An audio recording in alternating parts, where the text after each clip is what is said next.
இந்த தாயின் அன்புக்கு எல்லையே இல்லை தெரியுமா? அந்தச் சிறிய கிராமத்தில் மீனாட்சி என்ற அம்மா வாழ்ந்து வந்தாள். அவளின் உலகமே அவள் மகன் கார்த்திக்.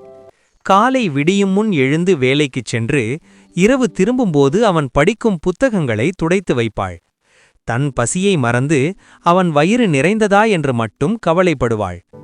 ஒரு நாள் கார்த்திக் கடுமையாக காய்ச்சலால் படுத்துவிட்டான். மருந்து வாங்க பணமில்லை. மீனாட்சியின் கண்கள் கலங்கின. ஆனால் அவள் தளரவில்லை. தன் தாலியை அடகு வைத்து மருந்து வாங்கினாள். இரவு முழுவதும் அவன் நெற்றியில் கை வைத்து, என் உயிர் போனா பரவாயில்லை, நீ நல்லா இருக்கணும் என்று கண்ணீருடன் பிரார்த்தித்தாள். காலம் சென்றது.